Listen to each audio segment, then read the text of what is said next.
welcome to another edition of Tribulation Ready Survival. Today I have a discussion for you. It's going to be a discussion. I'm going to throw out some thoughts. My intent here is to provoke you to think about your particular situation, and I will do that through my particular situation. Okay? Today's discussion, and I want to move this discussion between all of us over to the Facebook page where we can go back and forth. But I'm going to present some ideas to you that I have been working on for a topic that most people are afraid to or don't want to touch when it comes to prepping or survival. And this, as you noticed in the title, it's not a discussion that the survival or the prepper world wants to discuss because it's hard and it may be offensive to some people, or it may be absolutely just something they don't want to have to think about. And I'll tell you that I think in a survival situation, these things, having an idea, having a plan, having some things ready for prepping for yourself or whoever else in your family or whoever's going to be around with you, if they have a disability, then you need to be able to prepare for that. I personally am disabled. I'm partially blind. Approximately 60% in my left eye, 20% in my right eye, and if I don't have glasses, I am completely worthless. And that's just to see, let alone the actual prescription that I need to be able to function properly, okay? So grab a cup of coffee and let's talk about this. This is a good coffee discussion. So, when it comes to prepping for the disabled, there are so many people out there with so many needs and so many things that are probably in an emergency or a survival situation are going to be very difficult, if not impossible, to come by, including prescriptions. We'll talk about those prescriptions here in just a second. But what it boils down to, the meat and potatoes of prepping for the disabled is this. The person or the person who's caring for that disabled person is the expert. Even if this is a recent disability or a recent injury or something of that nature, you, as the person who's taking care of that person, or the person themselves, if it's like me and I'm able to take care of myself, I know what I need. That makes me the expert on it. So for whatever disability or whatever health issue you're prepping for, you are going to know more than this guy. This is why I present this to you as a discussion, not as a this is what you need to do. Because I don't know all those things. But let's discuss what we can do here. And like I said, get back with me on Facebook because I want this to be a back and forth conversation amongst everyone here at Tribulation Ready Survival. Because I don't know everything on this, and some people may be like, okay, hey, I've tried this, I know this, and we can get this discussion growing. So again, you're the expert on your particular person's individual disability. Okay? For example, I know that for me to be even worth anything, I need to have 2 pairs of glasses. I need to have this clear lens pair of glasses, and I need to have my other prescription glasses that help me with the different colors and things that cause my brain to have a lot of pain and take me out of commission. So I know those are two things that I need. I know I need something that will moisturize my eyes. A lot of times, stroke patients have problems, or what is it, survivors. Stroke survivors have issues with dry eyes. I've I have lots of problems with my eyes going dry. Um, so I need to be able to moisten my eyes with some things, and generally just take care of them. You know, but if you're prepping for, and there's some traffic going by, but if you're prepping for somebody who may need things like oxygen tanks, you may need certain electrical instruments. I'm not even sure what those would be called. Different monitors, different whatever, blood sugar monitors. Those types of things. You may need to bring extra batteries. You may have to not have those. I don't know. But in some cases, if somebody is confined to a bed, then I don't necessarily know in that particular case if leaving in that case is an option. If you have to get up and go, you have to make some decisions about your loved ones, and that's not my decision to make. But I believe that if I had to make a decision with a loved one and they were in a bedridden situation where they can't go anywhere, well, I ain't leaving either. I'm not leaving.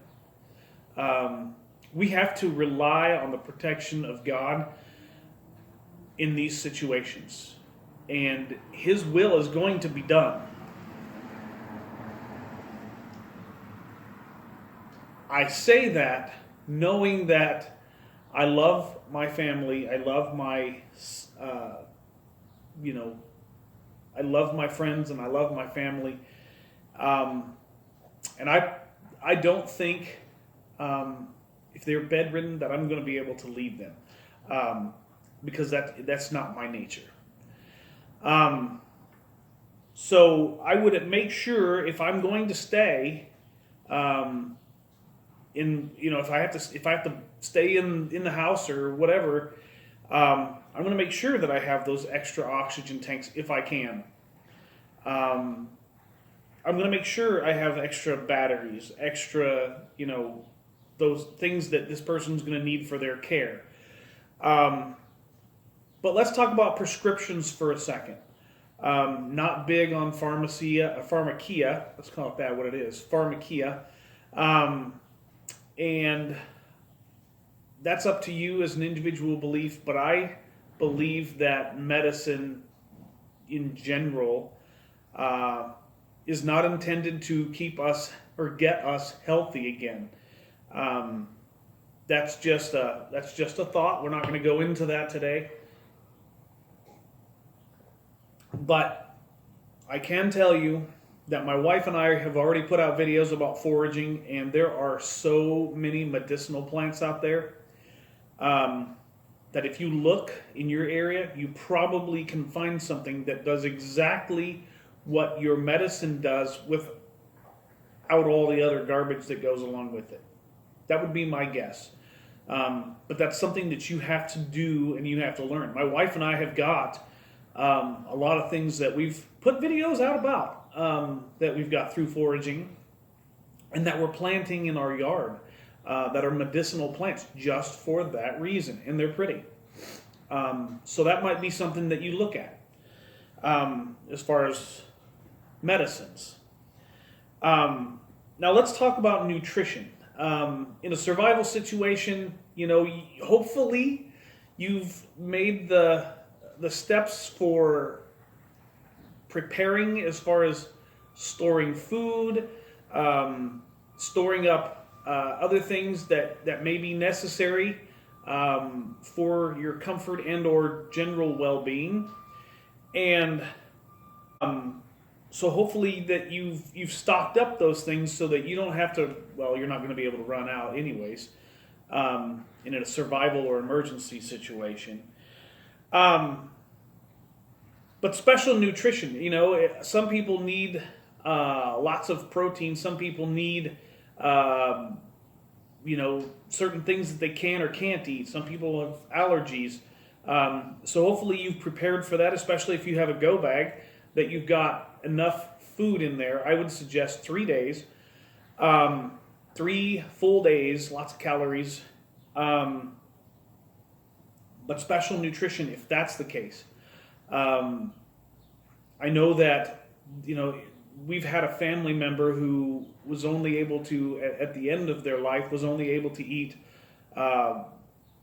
food that was basically pureed. That person, we had to, they had to have special food, like baby food, basically. And so, those types of things, you probably want to have those ready because you may or may not have electricity. I wouldn't count on that. Good coffee. Now, let's talk about transportation. If you're in a survival or emergency situation, transportation is probably going to be very difficult. If you just look at the examples of people prepping or leaving from hurricanes, those roads are clogged for hours, sometimes even days, because people all want to flee at the same time. And I would just venture to say that if it comes down to an emergency situation or a survival, fleeing, and you have a vehicle available to you, it probably won't get you very far due to the traffic, unless you know your surroundings and you know ways to get around. That is important too. That goes back to my map reading class video that we did. But transportation, you may have to flee on foot. You want to have good shoes for those who are going with you if you're going to leave. In either way, a good pair of boots or a good durable pair of shoes that's going to last a year or two. Good quality shoes. Because you don't know if you're ever going to get to another store and find a pair of shoes. You want to have a good quality pair of shoes.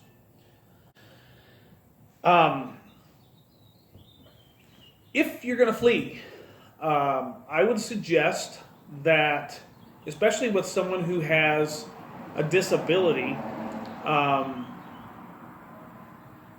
that you have either a place that you know you can go, or that you have an idea of where to go and how to get there. At least an idea. It may not be your only idea, but you're not going to be able to make really awesome, good decisions on the fly. So it pays to have a plan, 1 or 2 even. Have some ideas. Get some friends in another location that you can go, get to, or maybe they are going to come to you, whatever. But have a plan. Have a plan to stay. Have a plan to flee. And if you have another plan to do something else, get that and practice that. Especially somebody like me, if I have to flee in the middle of the night, I don't see well in the dark. I need a lot of light. So it may be difficult for me to try to flee in the dark without being seen. So we got to think about those things, and we got to have a plan. We have to know our surroundings, and we have to know places to go and ways to get there that are not by regular means. That includes highways. It may include dirt roads. That may include footpaths.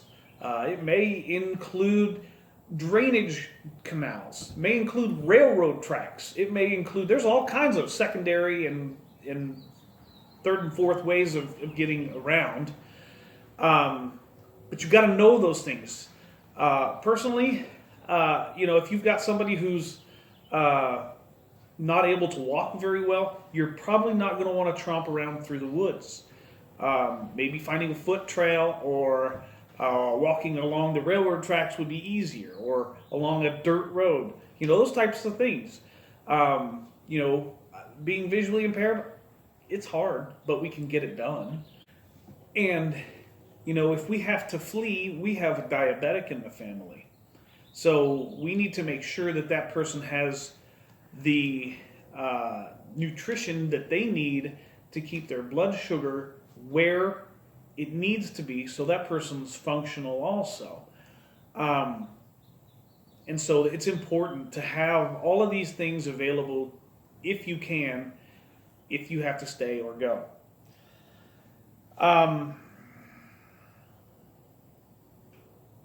Now, we're talking about prepping for the disabled. If you have a group of people that you plan on hooking up with and you're able to hook up with them, those people also need to know what your plans are. They need to be involved with your, not only the planning, but the execution and practicing of whatever plan that is.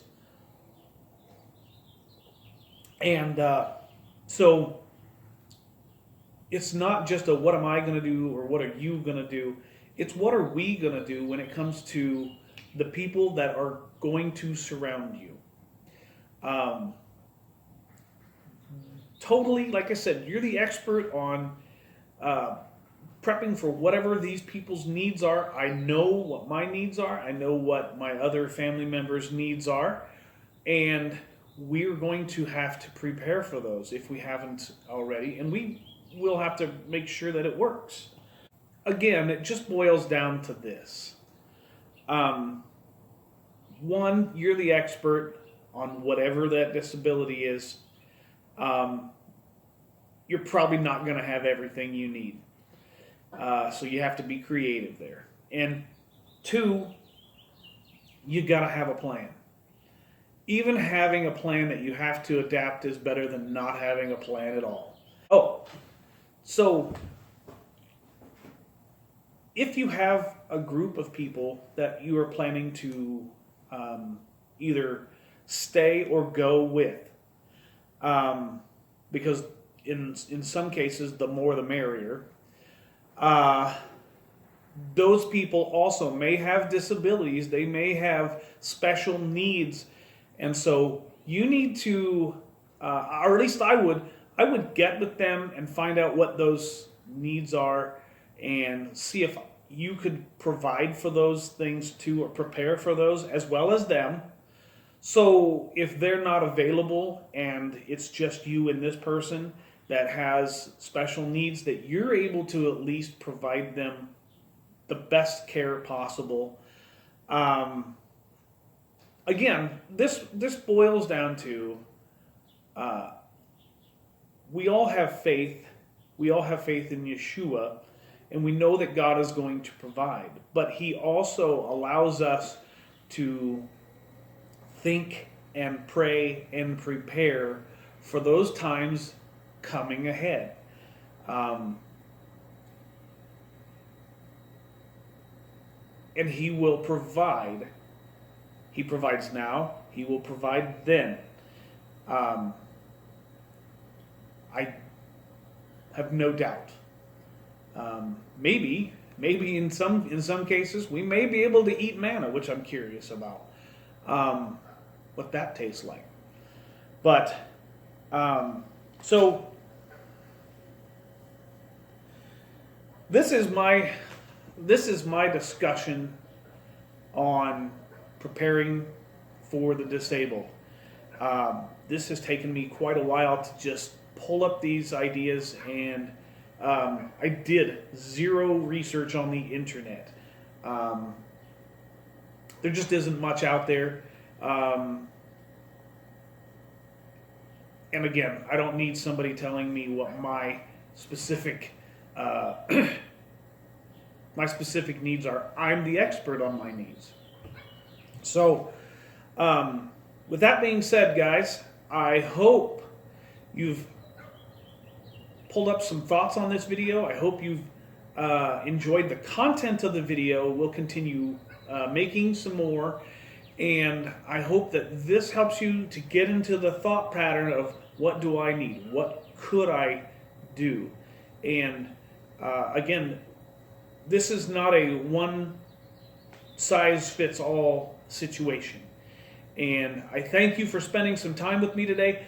I'm going to post this link up on Facebook where we can continue the discussion there in the group. Or if you want to comment down below, we can also do that too. And my admins, we usually respond within an hour.